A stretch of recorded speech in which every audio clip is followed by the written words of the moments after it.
such a pleasure to be here with you today. And Scott, I am really excited to just jump right in because Liquidstar is doing so much.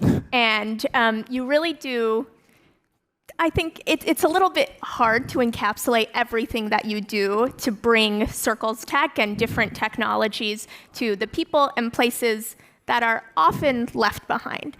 And so I'm wondering how you explain the gravity of what you're doing in 60 seconds or less. What is your elevator pitch? Sure. So what we do at Liquidstar is we make micro data centers that are solar powered, that have their own electricity, water, and internet infrastructure built into them. And then we place them in emerging market remote areas, and we sell the excess electricity, water, and internet for the micro data centers to the locals that live around it.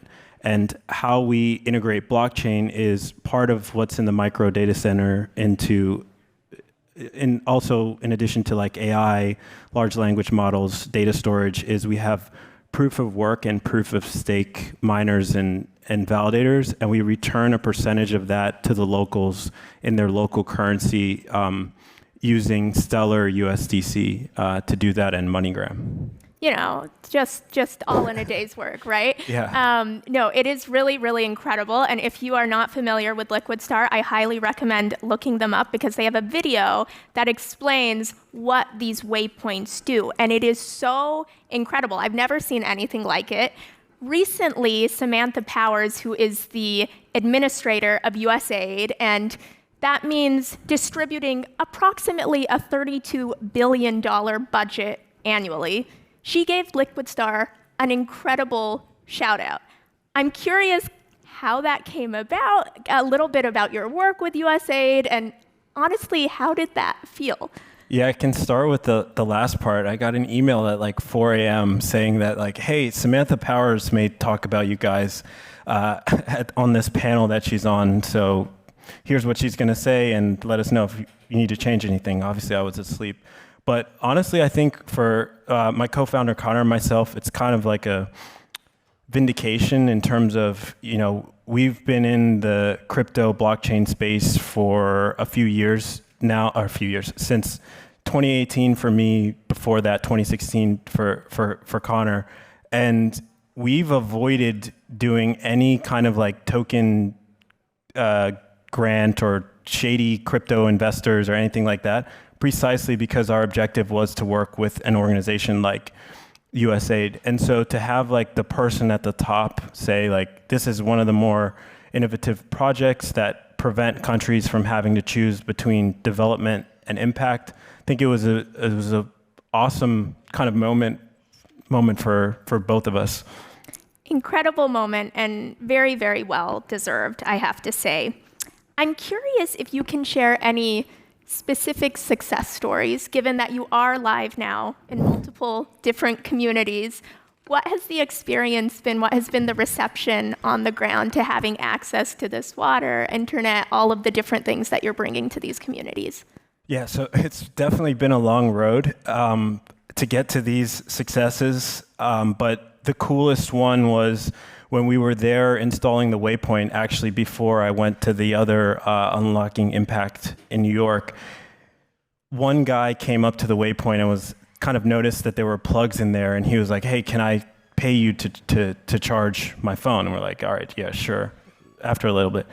Soon after that, there was like 20 to 30 people that were all lined up to basically rent batteries from us, buy water. I mean, the internet, we had to shut it down because people were downloading movies illegally, but we went from, in one of the locations, we went from the community the first month used 6 gigabytes of data to the most recent month before we shut it off, they were using 2 terabytes of data, right? So we're kind of seeing that, and now the next stage is we're deploying a AI locally hosted large language model and seeing the teacher kind of like use it and really asking us like, wait, where are these answers coming from? Like, how are they generated? You really see the impact of putting technology into the people who normally get this stuff, you know, 10, 15, 20 years later. You really see the impact of that. And And I'm curious, Liquidstar's approach involves, and I'll probably botch this, but selling internet, energy, and water to locals at a discount. And there is kind of a circular economy aspect to that. Can you describe how it works, what the business model actually is, and how it contributes to additional sustainability?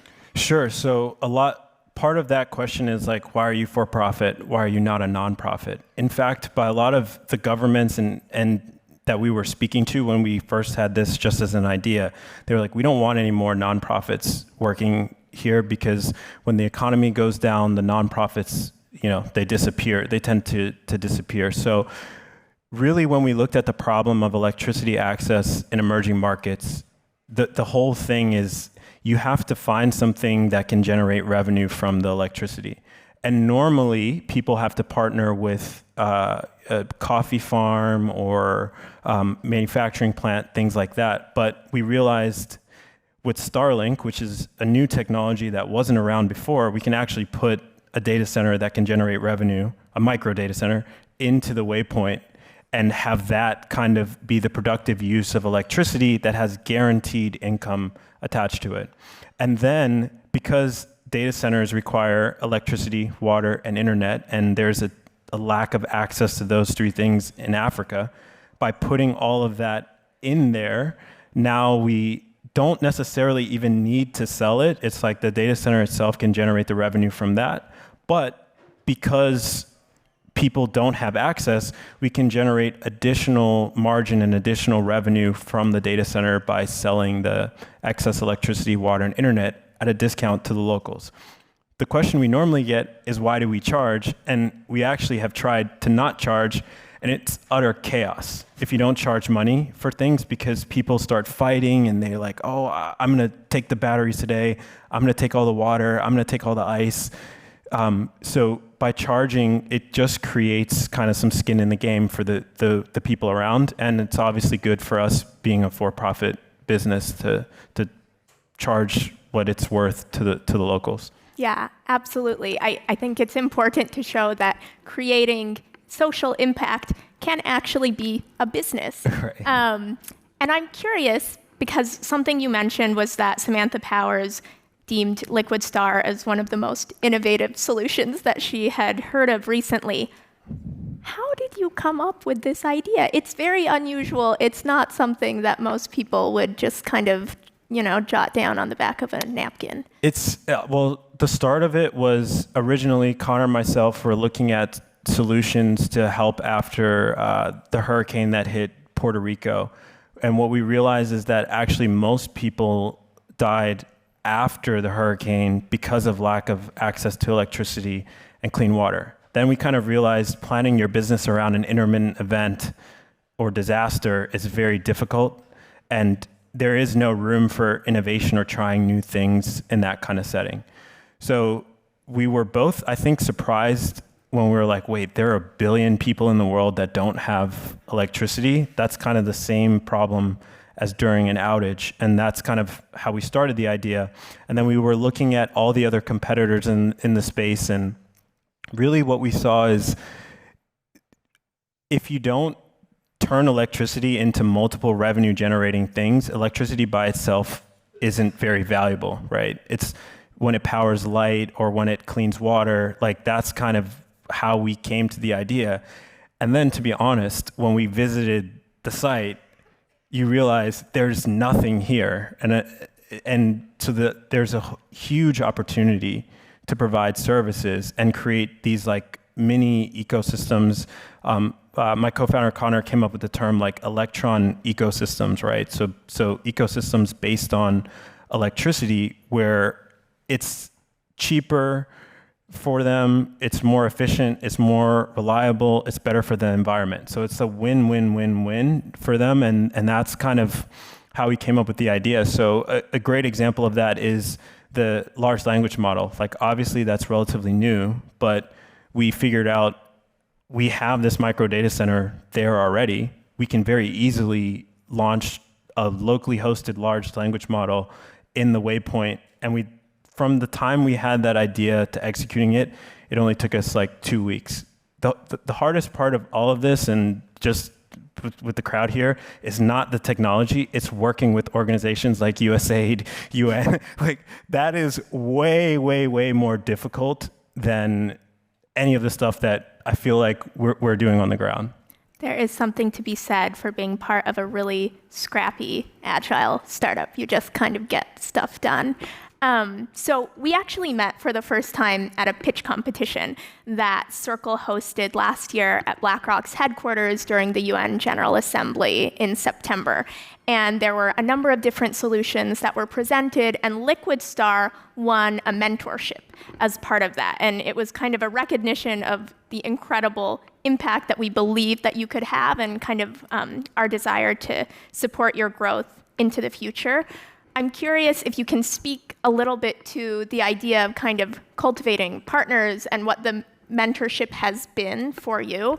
And then we'll go from there. Yeah, I think the mentorship has been very valuable, in particular from Circle. So, I moved back to DC, and I've been meeting pretty much weekly or bi-weekly with Andrew Gallucci, who's on the Circle team. And really, another part of this that's actually more difficult than the technology is learning the right language to speak to the USAIDs, to the UNs, and that type of thing. And so he's been super helpful in, obviously Circle's learned that language to get approval, obviously, to do what you do. So he's been very helpful for me in terms of how do we phrase certain things better and in the right language. And that is invaluable, because I feel like that's really one thing that we'd been missing. So that was extremely helpful on that side. And then on the blockchain side, just helping us think through how we actually integrate some of this stuff and make the system actually work the way it's intended. So as I said at the brunch earlier, the mentorship, I do think is in some ways more valuable than 100,000 USDC. Like, that would be nice,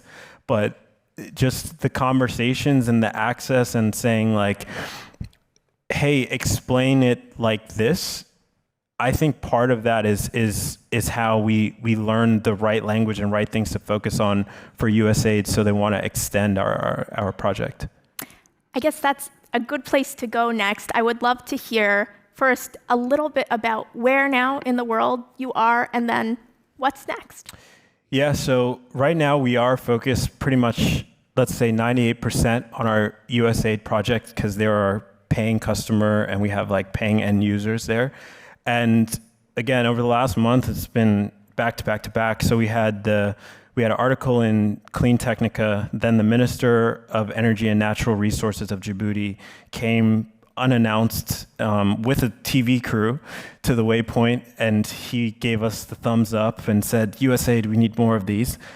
And then we had the Samantha Power thing, and then after that we had a call, and they were like, yeah, we want to do 2 to 4 more of these in Djibouti, and then also potentially help you expand throughout East Africa. So it's definitely been a crazy month on that front. And also we're in talks with a company called Equinor, where we did Techstars, about deploying a waypoint in Angola as well. So we're still not at the scale up phase yet, but we're getting there, I think is the thing. So we have a lot kind of going on over the next 3 to 6 months, and yeah, we're excited. Well, we are really excited to continue to monitor your growth and progress, and we're so grateful that you took the time to come and give us a status update, and hopefully we'll see much, much more soon. Thank you so much, Scott. Definitely. Thank you.